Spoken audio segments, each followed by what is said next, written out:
So, as you might have seen throughout my previous videos, I had a very placeholder combat implementation for our monster here. He'd chase the player, then play a single scripted attack animation, which isn't even aimed at the player, and that's about it.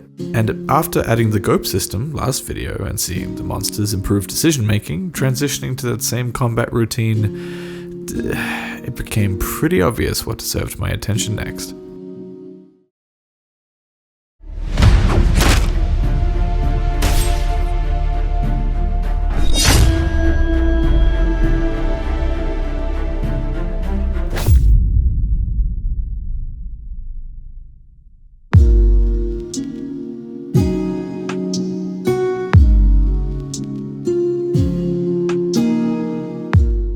We are back, and we are fighting stuff. As voted by my amazing Patreon supporters, this will be part 1 of a 2-part overhaul to the combat in-game.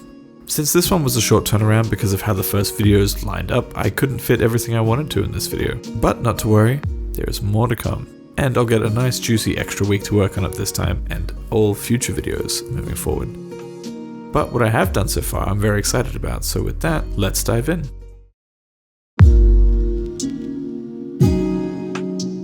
As I looked at the poll results for this video, I was at first very excited to see that I would be working on the combat system. It's been on my to-do list for ages now, and it felt like time. I already had a lot of ideas for what I wanted to include, but even so, something deep within the recesses of my mind was nagging at me, but I wasn't able to put my finger on it, so I booted up the project, dusted off my old combat code and the controller for the monster, and started to look at the areas that I wanted to tackle first. And then it started to hit me. For some reason, I thought I could just take the existing attack and make it IK towards the player, make some more attacks for the other limbs, and job done. I'd forgotten that ultimately this is not the monster we're going to be using, this is just a test. But I'd forgotten that that attack was hastily keyframed and very much predetermined, something which doesn't even fit with the whole idea of having procedural creatures. Good old past Sean set this placeholder combat system up in a last minute video edition without any actual implementation or thought to how it would scale once I started generating the monsters. Thanks. Suddenly the scale of this update washed over me like a tidal wave, and I realized what I'd bitten off. I needed to completely rethink how combat even works with a procedurally generated monster. How is it meant to determine what attacks it can use when it doesn't even know what kind of creature it is? What does it even look like? How many limbs does it have? And so on. Shit. So, after one whole day of despair, I decided to do the only thing that I could do, which was break it down to the very base level and simplest implementation that I could, and then slowly build it up. When I say that I have to rework combat and somehow make it scale with the proceduralness of everything, and then do the state machine and work with GOP and react to the player, it's a lot. But if I sit down and go, okay, how do I handle a single limb? It's maybe not so bad. I guess what I'm trying to say is eat the elephant, folks. It is juicy and delicious. Now, before we go any further, I've had some comments recently from people looking to get into game dev, or who've maybe tried in the past and run up against the same walls, saying that learning to code was a big obstacle for them and how can they go about tackling it, and did I have any tips? Well, as it happens, this video, for the very first time, is brought to you by Cody. Cody is an online learning platform that aims to make learning code simple, fun, and addictive. Cody offers a wide range of languages, including C#, which is what I use to make my projects. The key with Cody is breaking down complex topics into bite-sized lessons that are fun, engaging, and most of all, digestible. Let's be honest, learning to program can be pretty dry at times. I struggled a lot when I was first learning. They also have an integrated compiler, so you can practice not only writing, but running your own code right from the browser. No downloads required. And when things go wrong, which they will, rather than just trying to read back over everything again and being really confused, they have an integrated AI learning model that can explain where you went wrong and why. Honestly, it's really cool. Cody features several different journeys, with more on the way, which are like tailored courses that help you learn about specific topics. For example, this C# journey, where I'll learn everything that I need to know about C# and its uses. With personalized challenges, leaderboards, rewards, Cody is a great way to start your game dev journey. And best of all, you can jump in today and start learning with Cody absolutely free of charge, with optional paid subscriptions to access more features. So try it now, using the link in the description. Now, back to the video.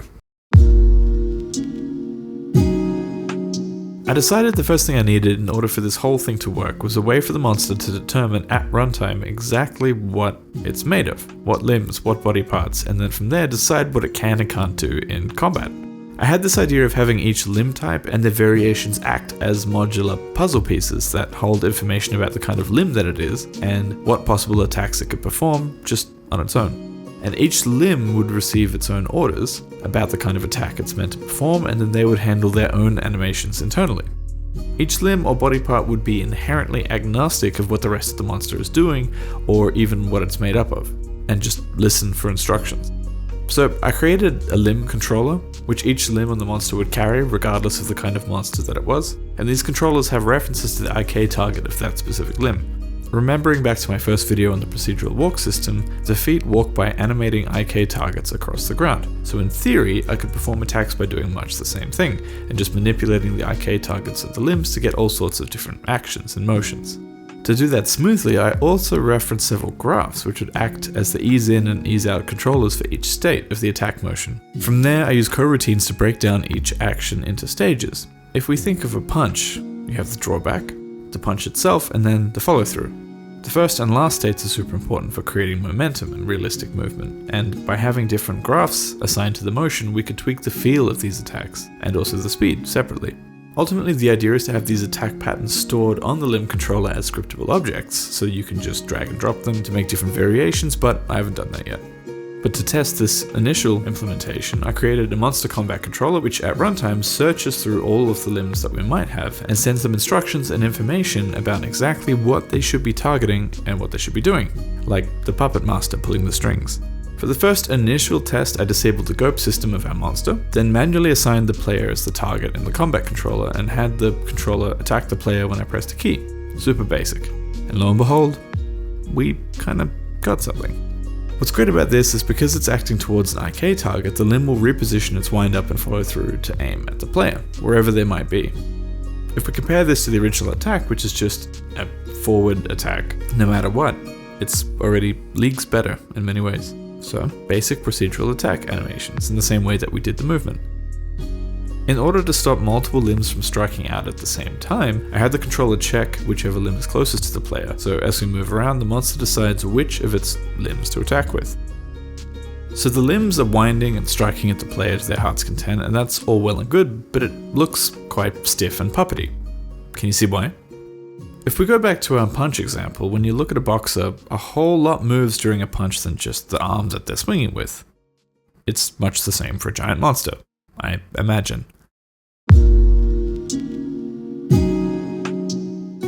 We need the body to move, so similar to the wind-up for the punch, I add an additional wind-up for the body, which rotates it in the opposite direction of the attack and then back through, over-rotating to account for the momentum.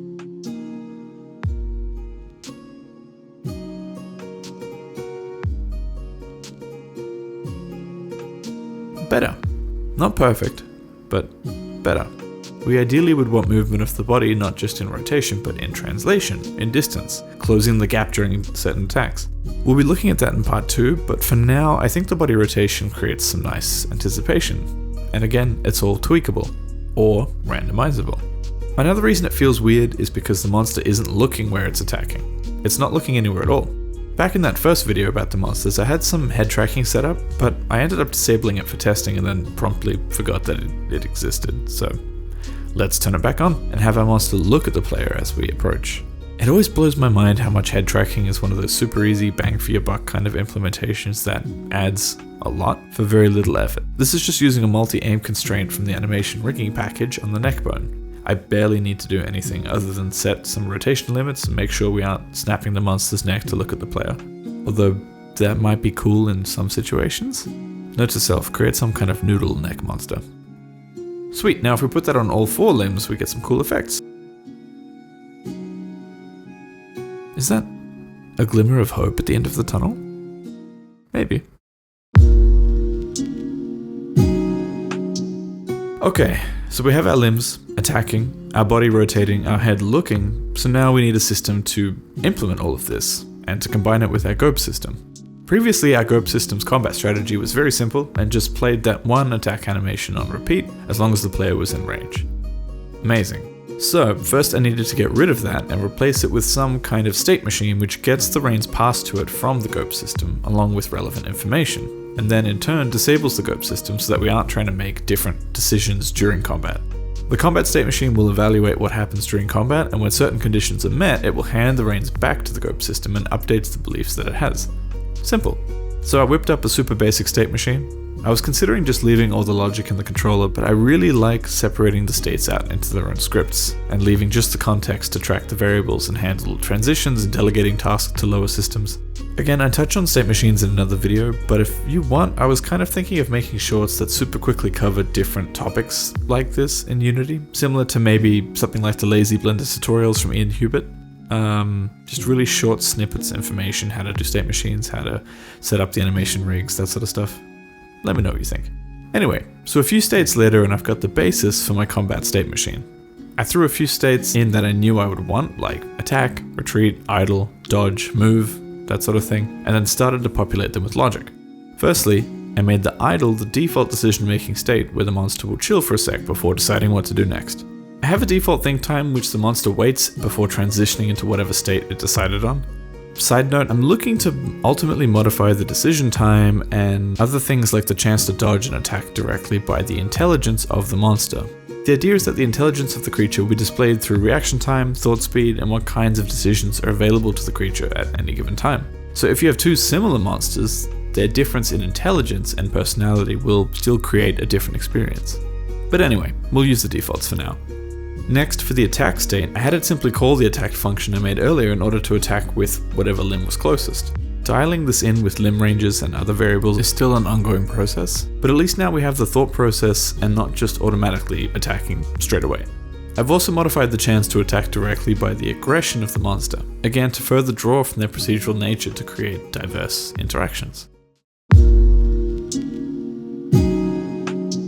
Next on the chopping block is movement behavior, such as tactical retreats and repositioning.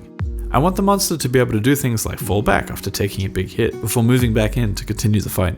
One issue I had going into this was, whilst I knew the easiest way to reposition the monster would probably be via the nav mesh agent, I wasn't sure how I was going to handle the rotation, because in the case of strafing and these kinds of mid-combat movements, it would make sense that the monster would still face the player regardless of which direction it's moving in, and by default, the nav mesh agent will adjust the rotation to fit their new destination.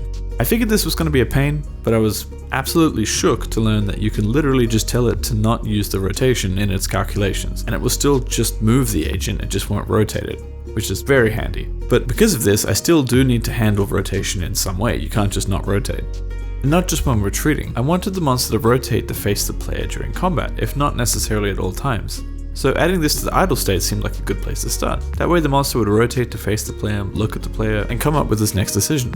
I thought this would add a nice layer of realism. So I made a simple system to do exactly that, with the ability to toggle it on or off whenever I needed manual rotation control. The benefit of this is that I can disable it during attacks, so that maybe the monster would lunge forward in a straight line, then after the attack is finished turn to face the player after they maybe rolled out the way. After that, I added a simple trigger of if health is less than 50% to the retreat state, and gave him a few whacks. That was it.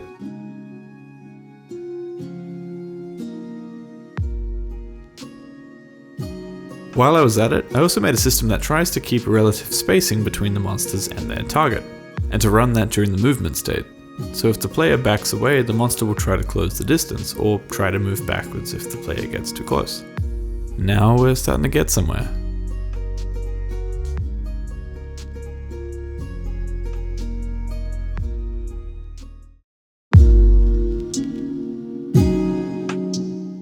One of the other triggers that I wanted for when the monster should retreat is after they've suffered a serious injury, for example the loss of a limb. Up until now, the only limb that could be lost was the monster's head, which, I mean, I don't really want the monster to retreat after that, unless, note to self, make monsters that stay alive after decapitation. But to solve this, I just extended my original dismemberment system to the legs, then I created an event within the monster stats system that listens for limb loss, and then subscribed to it from the combat state machine.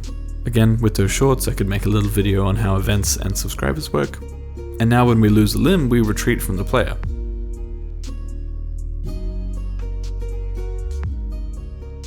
Perfect.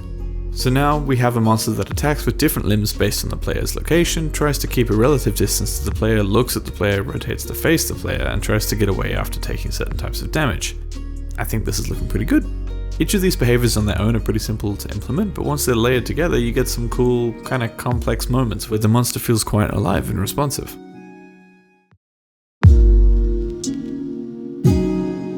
Well, as some of you are no doubt pointing out, we're still missing a lot of features to our combat system. For one, hit reactions, and for two, having the player take damage. I really wanted to add both of these to this video, but I just didn't have enough time, so they'll both be coming in part 2. I'll also be adding mobs so the player has something to slice through without needing to go into a full boss fight every single time. So I guess unintentionally this first part focuses on the monster and the second part will focus on the player. However, there is still plenty of monster stuff to come. I did, however, do a rework of the item pickup and equip system for the player, as well as a new combat system handling the attacks for the player. This idea is still a work in progress, but I had the idea of having primary and secondary weapons equipped and toggleable through the duration of the attacks and draws. So what I mean is, doing short quick attacks and button inputs would equip and use your sidearm, but then long presses and held attacks would swap to your secondary weapon, maybe a bigger, slower, stronger weapon, in order to maybe deal more damage or lop off a limb at the cost of focus and speed. I'm still working this out, but as a start, you now equip weapons when you pick them up to your side and back instead of straight into your hands, and a short press will draw your sidearm and a long hold will draw your back weapon. For the shield, I've implemented the same system that I use in Mountain Blade games, which I absolutely adore, where scrolling the mouse wheel pulls the shield out and puts it away, so you can have your sword without your board if you really wanted to for some reason. Again, work in progress, but we'll be looking at this more in part 2.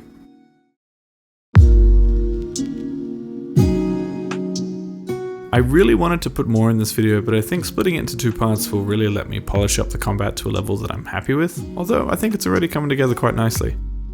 Obviously I had my first promotional collaboration in this video, which I'm very excited about, and hopefully I'll have the opportunity to do more of those in the future. I'm super happy that I'm still on schedule for this year, and as always, if you want to support the project or what I do, please head over to the Patreon and have a look. Thanks again to everyone who's already on there. You all really made this happen and allow me to keep doing these videos. I think that's just about it. Check your thoughts down below. Be good, and I will see you in part 2.